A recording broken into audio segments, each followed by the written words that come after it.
Every year, the Bulletin of the Atomic Scientists sets the Doomsday Clock. The so-called Doomsday Clock. Doomsday Clock. The Doomsday Clock. The Doomsday Clock. The clock is a metaphor for estimating humanity's proximity to catastrophe.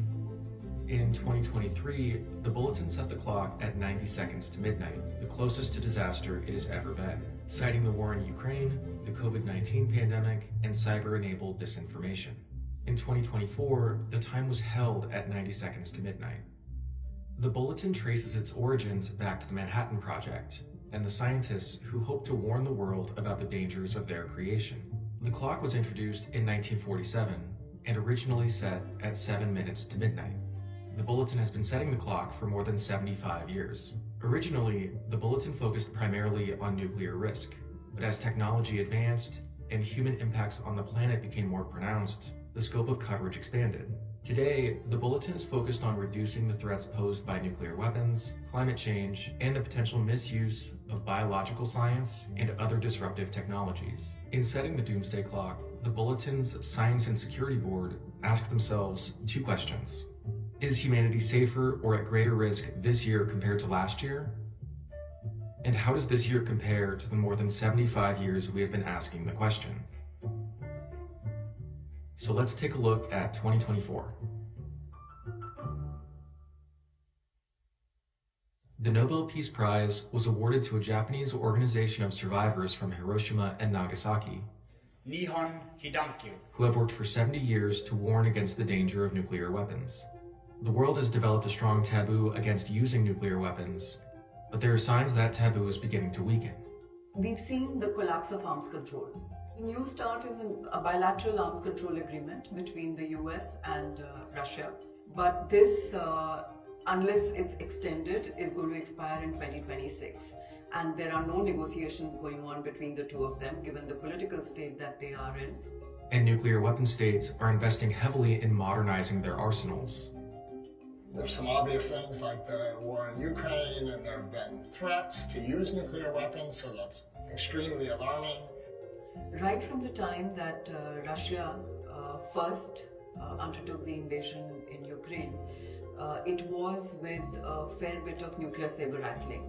Of course, there are other wars. The Middle East is very unstable. We've seen North Korea, Pakistan, as well as China, Pakistan, China, North Korea, and Russia thrown in as important players in proliferation, helping each other in their nuclear programs.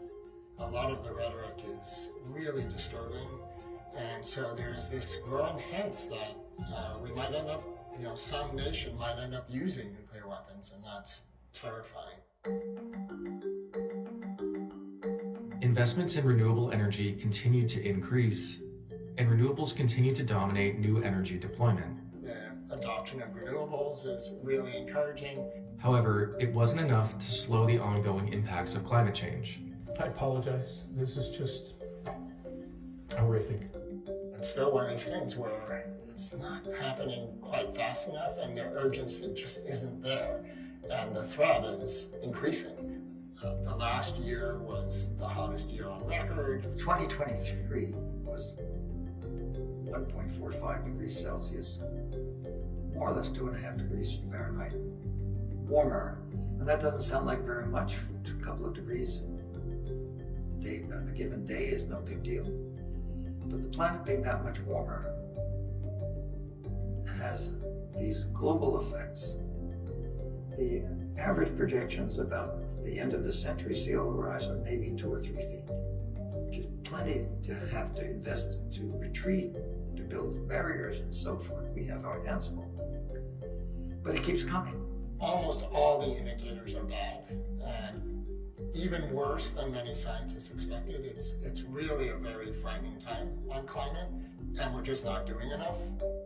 The COVID-19 pandemic caused unimaginable global suffering, but the emergence of mRNA vaccines was an enormous technological and logistical achievement. The scientific community mobilized to develop a vaccine that was viable to fight the pandemic, and local and state governments mobilized to do everything that they could to ensure that their residents had access to the vaccine, access to information, and education that could help them better protect themselves, their families, and their communities. The COVID-19 pandemic in 2020 took a lot out of our public health system. Our public health leadership walked away from that situation demoralized. We didn't completely fail, but as a society, it was an enormous, hugely disruptive and divisive event. While the public health system is still recovering from the last pandemic, a new strain of highly pathogenic avian influenza has been appearing in farm animals and dairy products. I'm not quite sure that we're ready to face another pandemic at this point. Meanwhile, high-containment biolaboratories studying dangerous pathogens continue to proliferate around the world. What we are seeing now is the development of laboratories where people are researching these pathogens, trying to identify whether or not there is dual use for any of these pathogens, whether the dual use is a positive one or a negative one. Technological innovations like the rise of generative AI have rekindled great power competition, which is increasingly occurring in space, where Chinese, Russian, and US actions are raising tensions. Complicating this dynamic is the growing involvement of the private sector. The private sector is taking this over. That's taking over a lot of space-based capability. It's reducing costs by a lot. It's bringing innovation into the space sector a lot faster. And so our launch capabilities now are all, not all, but mostly done by the private sector. And we're buying more and more space-based capability for things like communications. And then there's an interesting question of what happens if those companies that we rely on for these capabilities are controlled by private parties. While there are efforts underway to regulate artificial intelligence and limit its potential for harm, many countries are incorporating AI into their military structure, and corruption of the information system through AI-generated content could hamper efforts to address threats like nuclear risk, climate change, and pandemics. I used to believe that we believed in reason and reality as the foundations of discourse, that you could make an argument with somebody, you could reason with them, you could use logic and so on. And empirical reality, what actually is happening out there. Scientists, I'm one of them, used to being trusted. We try to tell the truth. We had a reputation for telling the truth, even when it wasn't the truth that people particularly wanted to hear. We're moving into an environment in which reason and reality are replaced by rage and fantasy. We can't even agree now on a set of facts, let alone a solution, if you're not all pulling together in the same direction. And if your job is to undermine me and my job is to undermine you, clearly you can't make any progress at all in that kind of environment. And the problems that we have today are really, really hard to solve.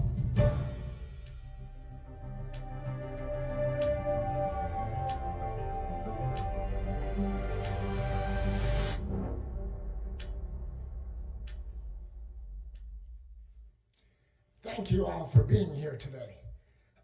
It is the determination of the Science and Security Board of the Bulletin of the Atomic Scientists that the world has not made sufficient progress on existential risks threatening all of humanity. We thus move the clock forward.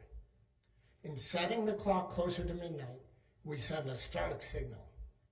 Because the world is already perilously close to the precipice, any move towards midnight should be taken as an indication of extreme danger and an unmistakable warning.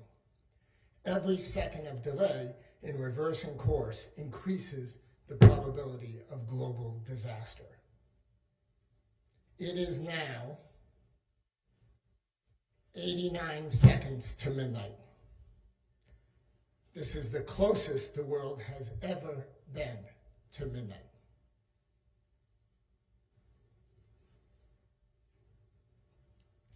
Joining us to make this announcement are members of the Science and Security Board, Herb Lynn, Suzette McKinney, Robert Sokolow, and Manpreet Sethi, joining from India. We also welcome special guest Juan Manuel Santos, the former President of Colombia, Nobel Peace Laureate, and the Chair of the Elders.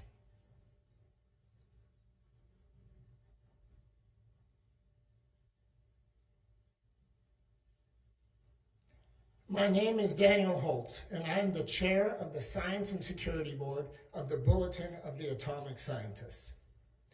We set the clock closer to midnight because we do not see sufficient positive progress on the global challenges we face, including nuclear risk, climate change, biological threats, and advances in disruptive technologies.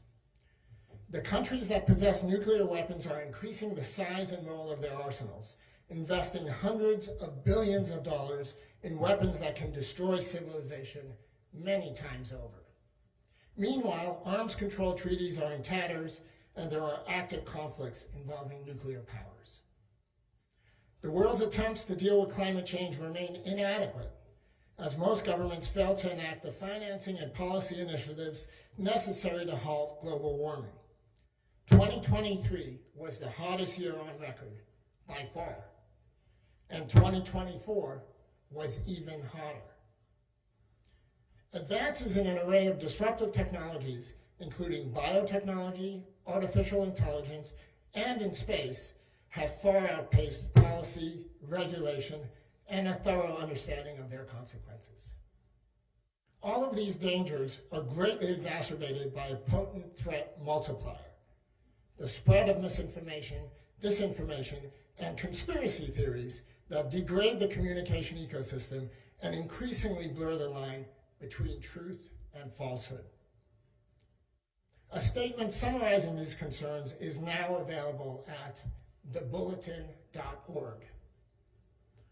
All of us need to help raise the alarm. Our fervent hope is that our political, civic, cultural, and business leaders take bold action to reduce these threats and turn back the hands of the Doomsday Clock. Before we turn to questions from the press, I'd like to ask the former President of Colombia, Nobel Peace Laureate, and current chair of the Elders, Juan Manuel Santos, to share his perspective on the time of the Doomsday Clock. Thank you, ladies and gentlemen. This clock is a stark diagnosis of our reality. At 89 seconds to midnight, the Doomsday Clock stands closer to catastrophe than at any moment in its history. The clock speaks to the existential threats that confront us and the need for unity and bold leadership to turn back its hands. 2024 was the hottest year on record, unleashing devastating climate shocks that destroyed lives and livelihoods across the globe. The only effective response is for nations to work together, which is why it is so alarming that President Trump has signaled his intention to withdraw from the Paris Agreement. In this crucial year for climate action, we urge all other signatories to double down and reaffirm their commitment to meeting the Paris goals. The climate crisis is a force multiplier for instability and insecurity, amplifying the likelihood and severity of all other existential threats. The increase in outbreaks of infectious diseases we are already seeing is a dire indication that this deadly cascade effect has already begun. The U.S. announcement that it will withdraw from the World Health Organization is another worrisome decision that will have huge ramifications for the global health security. We all need a strong, independent, and accountable WHO to ensure successful reforms to pandemic prevention, preparedness, and response measures worldwide. We also need urgent actions to tackle the torrent of misinformation and the amplifications of conspiracy theories that have become so prevalent in our hyper-connected online world. This alarming rise in distrust is being fueled in large part by the malicious and reckless use of new technologies we do not yet fully understand. Artificial intelligence is racing ahead of our ability to govern it, despite the adoption of the Global Digital Compact at last year's UN Summit of the Future. AI's integration into military systems brings us to the precipice of new and unprecedented danger: automated warfare in a world where states locked in deep rivalry collectively possess over 12,000 nuclear warheads. As we prepare to mark the 80th anniversary of the atomic bombings of Hiroshima and Nagasaki, the threat of nuclear conflict is at its highest level ever. The New START Treaty, the last remaining restraint on US and Russian nuclear deployments, is set to expire in 1 year. This is another example of the erosion of the rules and norms underpinning the multilateral system, as nations prioritize self-interest and cynicism over the collective interest of humanity.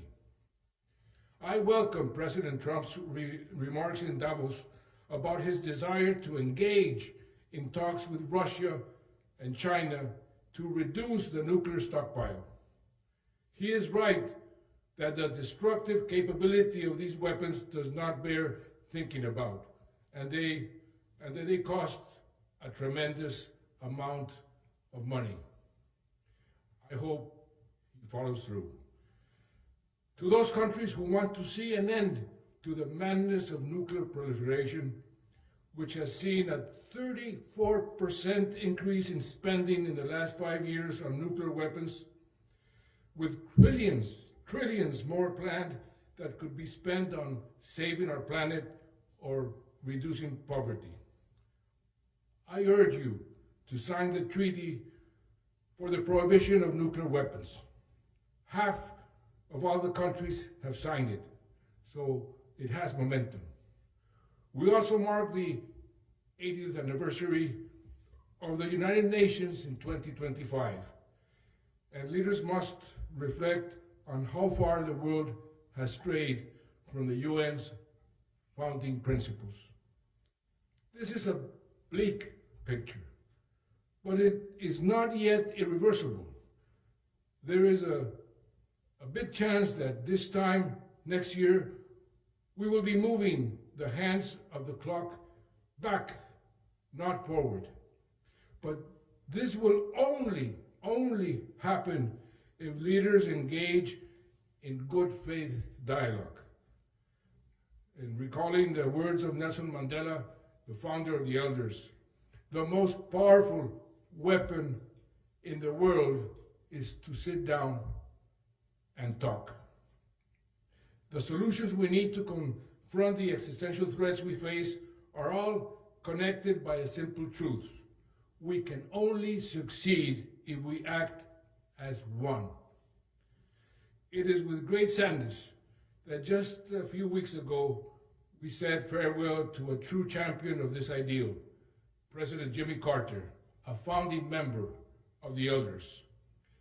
President Carter was driven by a profound moral clarity, so sorely missing among many leaders today. And in the weeks since I attended his funeral here in Washington, I have often been reminded of his words. The bond of our common humanity is stronger than the divisiveness of our fears and prejudices. To translate this vision into concrete reality, we need leadership that addresses even the most difficult and unpopular issues, not for short-term political gain, but for humanity's shared future. There is still time to make the right choices to turn back the hands of the Doomsday Clock. In Colombia we say, cada segundo cuenta. Every second counts. Let us use each one wisely. I thank you. Thank you, President Santos. The opening video featured prepared statements from colleagues seated here. We will now open the floor to your questions. Please wait for the microphone.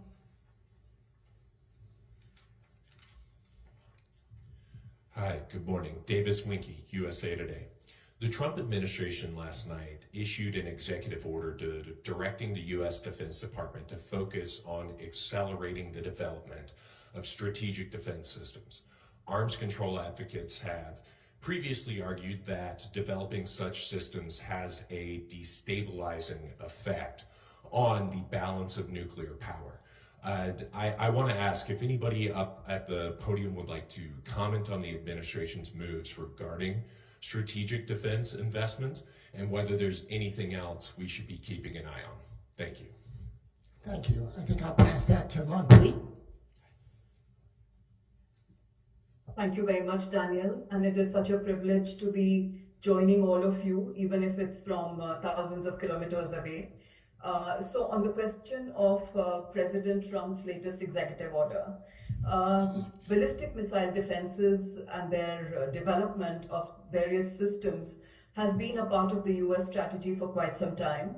And I don't think this is something which is very new. In fact, what has been happening is that US withdrawal from the ABM treaty set us off on a path of an offense-defense spiral, and we are living through the results of that today, where different countries are responding to what those systems are. You know, nuclear deterrence is built on the idea of mutual vulnerability, and if one side is able to show that it can defend itself while also undertaking first strike, it becomes a problem for stability, as you just mentioned. So I'm hoping President Trump has the tendency to surprise us all with his actions. In the Davos meeting, as was mentioned, he did mention denuclearization, and now this is the executive order that has been taken. I think it's going to take some time for things to stabilize. So for now, we take it as part of the negative trends that we were trying to show and what motivated us then to move the doomsday clock by 1 second. Thanks, Daniel. Thanks, Manpreet. Timon Wallace from Presenza. Thank you so much, President Santos, for your remarks, and for all of you. We're obviously living in very dangerous and scary times, and we know that. But I'm just wondering if you could comment, any of you, on where we go from here to move the clock back. Because you mentioned the Treaty on the Prohibition of Nuclear Weapons, and half the countries of the world are now party to that. That's a hopeful sign. Most recently, Indonesia, which is the fourth most populous country in the world. You also mentioned President Trump's remarks at Davos. I just wonder if there are other things that you could share with us about that could be steps that we can be looking out for that show that we're moving in the right direction. Yeah, I'll say, I mean, this brings up an important point here, which is that I think among all of us, there is hope. I mean, we certainly believe that the clock can be moved back, and there are many actions that can be taken. Our concern is that over the past year, those actions are not being taken. But as you've mentioned, there are many specific things on all the areas that we cover where there could be clear progress. And maybe what I'll do is I'll leave it to colleagues if they want to comment on anything in particular. Well, on the climate, the Paris Treaty was created to generate a race to the top. Countries would compete to show they were doing something and elicit the behavior of others. To withdraw from that is exactly in the wrong direction, unless people unite in showing us, the U.S., that they can do it without us, which could be a way things might happen this year. It's certainly the wrong way to go from an American perspective.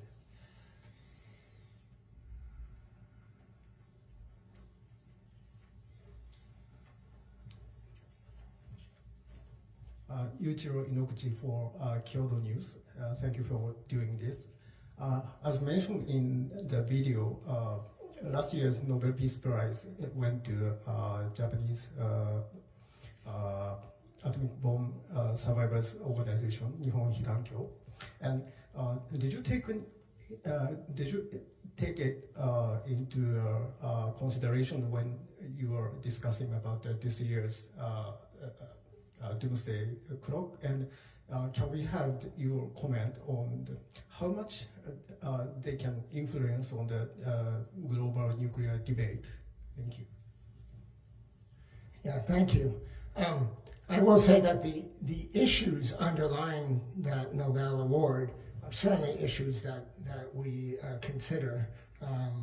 There is this sense that the world is sort of forgetting the horrors of nuclear weapons, that there's this presumption that that's in the past and that it's no longer a concern.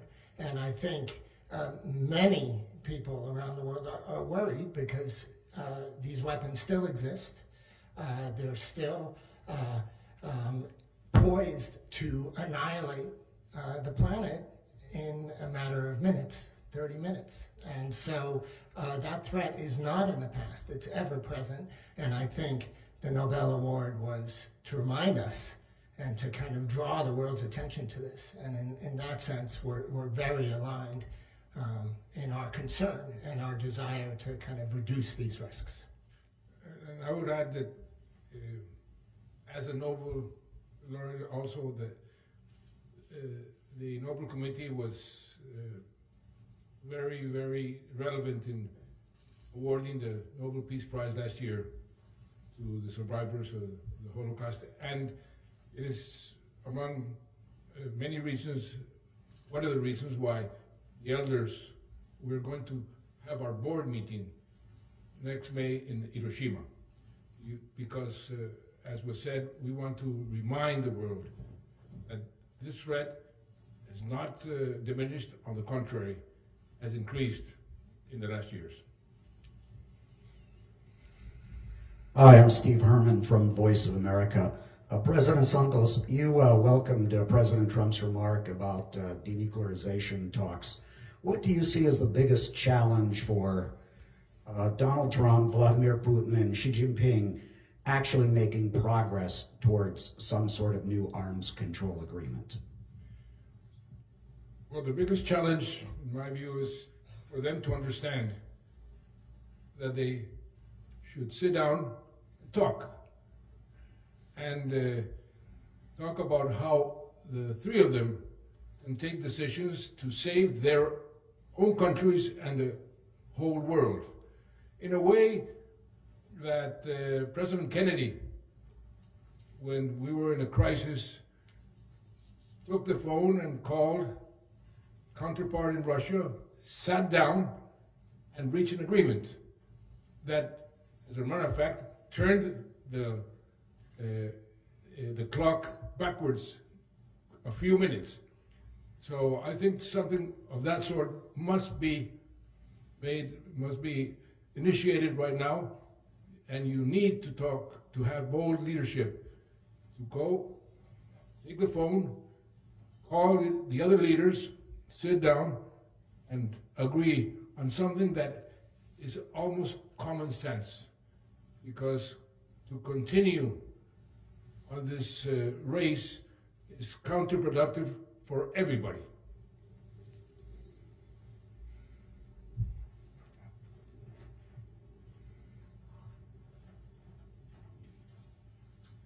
Hi, thank you so much. My name is Joshua Keating. I write for Vox. I was wondering if you could comment on the risks of a return to nuclear testing. We've seen Russia withdraw from the Comprehensive Test Ban Treaty.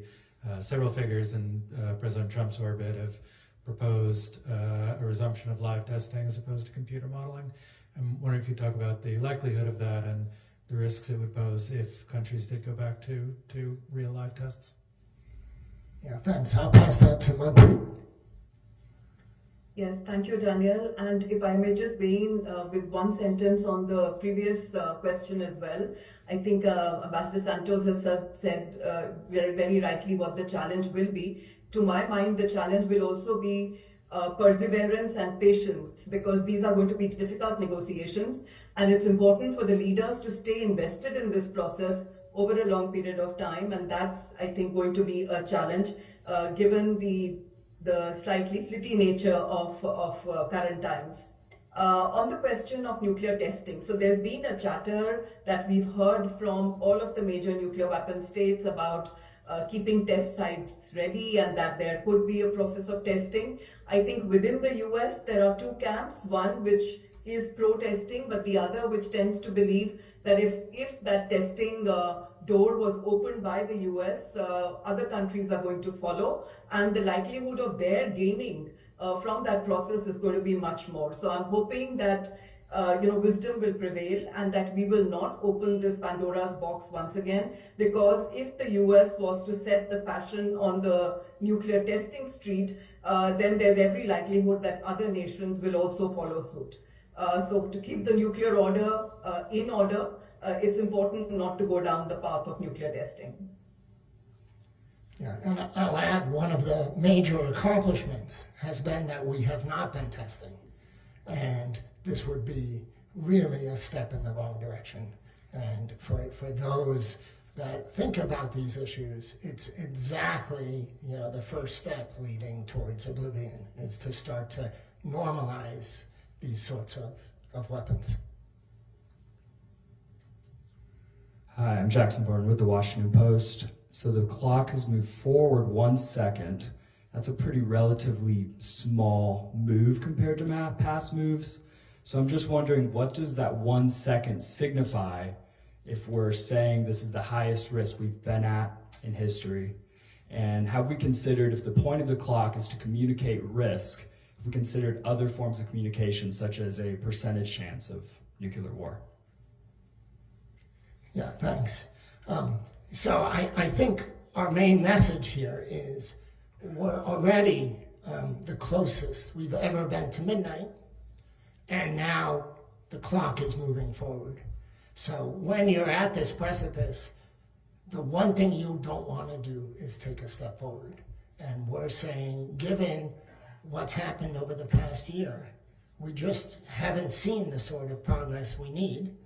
And in some areas of concern, things have gotten worse, and therefore the clock is moving forward. So I think that is our main message. We are now the closest we've ever been to midnight. Additional questions. So we have an additional question from offline. It's regarding disruptive technologies. How do the recently announced advances in Chinese artificial intelligence technologies affect geopolitics? I'll take that. One thing it indicates is that what many people have assumed, that is that the Americans have a firm and indestructible lead, just isn't true. And anybody who follows technology could have predicted that. That leads in technology, even if you try to hamper other people from catching up, they eventually dissipate, and it goes back and forth. And really the only way to, quote, stay ahead is to continue to do work and build on your technological strengths. So I think it affects geopolitics in that sense, that the Chinese have demonstrated, assuming you believe their press releases and so on, which isn't always the best thing to do, but assuming that the claims are valid, that that it's not a one-sided race anymore, that the United States can lose its lead, and Chinese innovators are smart and determined to make progress. We will learn from the Chinese inventions too, and we will get better as well. And you may see in the days and weeks and months to come that we do remarkable things too. But I think it's we just don't know what's going to happen in the future. It's always dangerous to predict that. There's something quite positive about this development, if, and Herb can add to it, if we would need much less energy for the AI task, which was going to push our limits on energy sources seriously, if this development is correct, because it apparently uses considerably less energy to achieve the same high objectives. Is that right, Herb? That's the claim, and we'll see what the actual data say.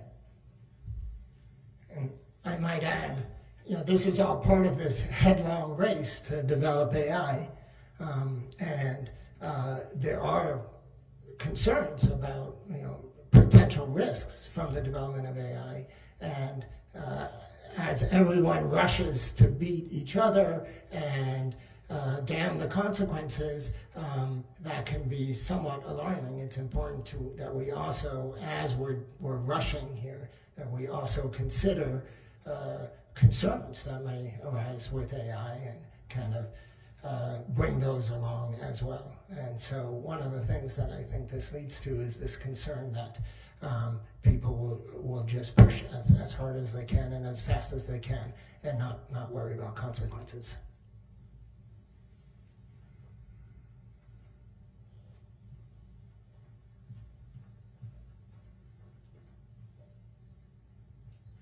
Millie Strasser, freelance, thank you. I'm wondering if there were any conversations about changing the time in the last week since inauguration. A lot has happened in the world very quickly.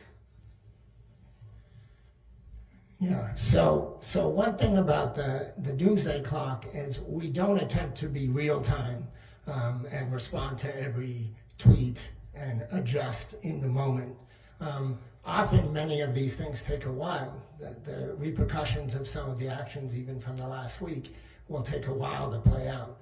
And so I think for the kind of, we kind of have a theme in when we have our discussions, which is we wait for actions, not just words and intentions, but let's just see what the consequences are on the ground. And I think for many of the things that seem most alarming from the last week or have gotten so much attention, we're going to wait and see. But we'll continue to monitor over the weeks and months ahead, and if we need to change the clock, we will. We have another question offline. President Trump withdrew the U.S. from the World Health Organization at the start of his term. Then on Saturday said he would consider rejoining. What role does the World Health Organization play in biosecurity challenges that you described? Suzette. Thank you, and thank you for the question. So I think it's important to recognize the danger of the withdrawal from the World Health Organization. The World Health Organization serves as an expert and the leading authority really on protecting societies across the globe from infectious diseases. When infectious diseases occur, the World Health Organization works very closely with governments, particularly the U.S., in identifying not only how to protect communities and societies across the globe, but also treatment modalities for hospitals, testing modalities for laboratories. And so the role that the World Health Organization plays in biosecurity is significant, and we want to see continued support of those efforts by the U.S. as well as other nations. Thank you. I would like to add, people forget the consequences of a pandemic. You go around the world right now, this is an issue that is not a priority for many people. We have to remind them what happened, and what will happen will be worse, according to all the scientists. And so it's so important for the world to prepare, because what is happening with other existential threats like climate change is increasing the possibility of another pandemic which will be worse than the last one. That is something that people should understand, leaders should understand.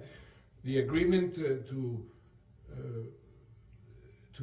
design a system to prevent or protect the world from pandemics has not been finalized.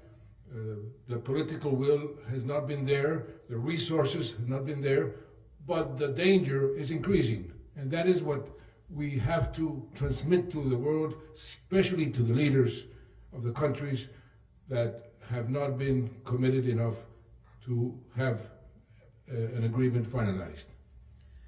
I would agree with that, and I would state that some of those dangers we're seeing already. There are people still suffering from long-term effects, long-term health effects of COVID-19. There are societies still trying to recover socially and economically from COVID-19. And most recently, we are seeing the spread of avian influenza, not just among birds, but jumping now to other mammals as well, with the grave concern that avian influenza could mutate to begin showing characteristics of sustained transmission among humans. And so the dangers that President Santos talks about are very real and extremely concerning at this point.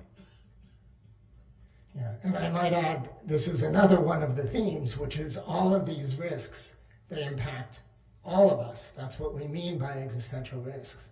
And the way we address them will require all of us. It's not that one nation unilaterally can solve climate change or can address all pandemics.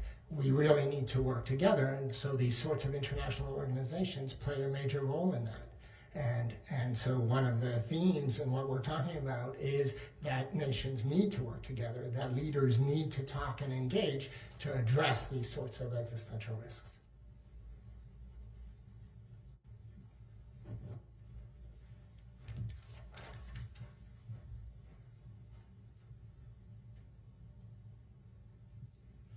Hi, Matthias Hammer with Semaphore here. I'm wondering, given the federal funding freeze announced earlier this week, end of last week, which touches a number of things, public health, I think some nuclear safety programming has been impacted. I'm wondering, in PEPFAR notably as well, HIV treatment, I'm wondering what kind of knock-on effects you guys would expect this to have, not just for the immediate short-term effects over the next few weeks, but also looking beyond that in terms of the credibility of some of these programs, stability, and the consequences of having these frozen, even just for a few weeks, or indefinitely. I guess we'll have to wait and see. Suzette? So the first thing I would say is that the sustainability of our public health infrastructure here in the United States often depends on the availability of appropriate amounts of funding in order to continue to execute those public health programs, to continue research efforts that are ongoing. And so the freeze on funding currently, as well as the freeze on our governmental public health agencies' ability to communicate health concerns is gravely concerning. I hate to keep using that terminology, but it is in fact true. And so the danger that we see in the freezing of that funding at this point is that some public health programs could stop altogether, and other public health programs can be significantly impacted negatively because of the ability to not have the sustained funding that they need in order to continue. It's a big problem. What we're seeing right now with, as I mentioned a moment ago, the spread of avian influenza, just the inability of our federal government's public health agency to communicate with laboratories, to communicate with hospitals, and even to communicate with the public in terms of what they can and should be doing to protect themselves, what they should be concerned about, and what actions they should be taking along those lines. It stands to put us in real danger of not only this disease spreading, but seeing a lot more morbidity and mortality as a result. One last question in regards to AI and climate. What are your concerns with forecasted electricity demand growth for AI data centers? And how much did that influence this year's decision? Well, I already dealt with that a bit by saying that the news from China may be very positive, beneficial in the sense that we'll use the specter of a lot of new energy demand coming from AI and the purchase of dedicated energy sources was haunting us, I would say, to some serious extent for the clock conversation. And a friend of mine once said, we can never be clever enough to invent the ways in which people are going to want energy. And I was reminded of that when AI arrived. And we have to really salute those who make energy use more efficient. And this is an example, the kinds of progress in semiconductor chips that reduce the energy demands of ordinary computing have their analog in what may have just happened. I don't have much to add to that. It's clearly a good thing if computing does take less energy. I mean, I think nobody will dispute that. On the other hand, it's not clear that the Chinese AI applications are going to be everything that is claimed for them. You try it out, it turns out that it is still censored, for example. It is after all a Chinese website that you interact with, and it will not tell you things that the Chinese government doesn't want to tell the world. And so, American or Western services still have some advantages. And as I said, they will certainly try to learn what the Chinese have done to reduce the energy demand. So all those things bode well. Will it take long to learn? Do not know the answer to that. I heard this morning that Facebook is setting up a number of war rooms to try to conceptually reverse engineer. So what did the Chinese do to do this remarkable thing? And we'll see what happens. Well, that is all the time we have for questions. I'd like to give each of my colleagues a chance for a brief closing statement, starting with Manpreet. Thank you, Daniel. So I do want to say that the move of even 1 second closer to midnight is a second too many. From the nuclear dimension, we are in a situation where a slew of risks of arms racing, of loss of guardrails, a possibility of further proliferation, possibility of nuclear use are all rising at the same time. There is a tendency to talk about nuclear weapons as if these are ordinary weapons, only a bit more lethal than conventional. So looking at this picture, and as it intersects with emerging and disruptive technologies, I fear whether we might be sleepwalking into nuclear disaster. I hope the new time on the Doomsday Clock will seize the attention of the leaders and prompt them into taking leadership of a matter that is too dangerous to be left drifting in the waters of reciprocal responses, where nations are not even talking to each other on strategic matters and on stability issues. So the nuclear status quo should be unacceptable to all of us, and I hope the Doomsday Clock new setting will galvanize action on this front. Thank you. Thank you. Well, one can argue about how aggressively to address climate change, but there simply isn't a case for ignoring the problem or pretending it isn't there. Human beings doing ordinary things like heating and lighting homes and driving cars are making the Earth steadily less livable. Most of the energy for these everyday activities comes from burning fossil fuels, coal, oil, and natural gas, which releases carbon dioxide to the atmosphere, and this gas builds up, warming the planet in ways that disrupt ecosystems and threaten human well-being. While fossil fuels have driven global prosperity thus far, we must now transition to an energy system that does not emit carbon dioxide to the atmosphere. Solutions are there. They include using energy more efficiently, like LEDs for lighting that consume a fraction of the energy of incandescent ones, and adopting renewable energy sources. We can also capture carbon dioxide emissions from fossil fuels so that they do not reach the atmosphere. Every country has acknowledged the necessity of this transition. Every country has begun this transition, and every country knows that most of the transition lies ahead of us. The U.S. over the last week has not put its best foot forward. Thank you, Rob. Herb? Thanks, Daniel. There's a saying, with great power comes great responsibility. You may have heard it in Spider-Man comic books and superhero movies, but it goes back to biblical times. It rings more hollow these days in light of the events of the past few months. For example, once upon a time, the tech companies were avowed champions of of ethical stewardship of the information ecosystem. And now we see them overtly retreating from their obligations and responsibilities to promote the health and viability of that ecosystem.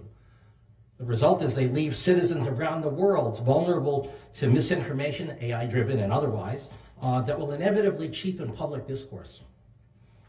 The resulting erosion in truth, in real science-based information, will threaten our ability to address crises such as nuclear war, climate change, pandemics, and the like. And there's a certain irony in that, visible in that the unchecked spread of AI-enabled falsehoods and half-truths may pose a greater danger than putting AI in charge of nuclear weapons, something which no nation is proposing. The past few months have not put us on a path towards moving the clock back, even as the stakes of our collective future grow higher. Thanks, Herb. President Santos. If we go back to when the Bulletin started 70, 80 years ago, and the people who were concerned about the invention, and say, what would they be thinking today? In a way, they would be happy because there has been no nuclear incident in all this time. And I remember when the clock moved to 90 seconds, one of the scientists told me, it is a miracle that there hasn't been a nuclear incident. Well, I think they would be happy, and that they would be happy that this is happening right now, because we are trying to make people aware of the risk. And I hope, and hope is the last thing you should leave aside, that they would change the attitude. They say, the former British Prime Minister Howard Wilson used to say, in politics, in local or international politics, 1 week is like a century in Switzerland. It could change very fast. And I believe that, and I hope that the international politics will change in order to be able to bring together the leaders, for example, as we mentioned, of Russia, China, and the US. But not only those leaders, the leaders of the whole world, because, as was said here, we live in the same house. The house is a bit on fire. We have to put the fire down and, on the contrary, build a stronger house for the future. And I hope that we will be able to do it, and I hope that in a year's time, the clock will move backwards and not forwards. Thank you, President Santos. Suzette? Thank you, Daniel. Here's a question I'd like you all to consider. If you can't see it, can't hear it, can't taste it, and have no evidence of it, then it must not exist, right? Well, in the case of biological threats, the answer is a resounding no. Whether developed in a laboratory or naturally occurring, disease is disease. When infectious diseases begin to spread, we often don't know what they are, nor how to contain them until the resulting morbidity and mortality are out of control. How would it make you feel to know that rogue actors could employ AI technology to proliferate these diseases even more, or that entire nations have the power to unleash biological weapons within societies due to war or just a menial disagreement? I'm sure you are all terrified at the thought. As nation states around the world and even our own government engage in practices that are sure to encourage rogue behavior and or cripple our ability to curb the spread of infectious diseases, novel or otherwise, we cannot hide our heads in the sand. And this, my friends, is cause for great and grave concern. And that is why it is indeed 89 seconds to midnight. Thank you, Suzette. And thank you to our panel. And thank you to those of you around the world viewing today. And I want to echo President Santos's comment. It is perhaps a miracle that we've made it through the past decades, but hoping for miracles is not a good strategy.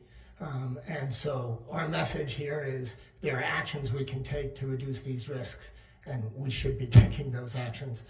It is the judgment of the Science and Security Board of the Bulletin of the Atomic Scientists that we are at the most dangerous moment in the history of the Doomsday Clock. Our hope for the coming year is that the world commits to turning back the hands of the clock.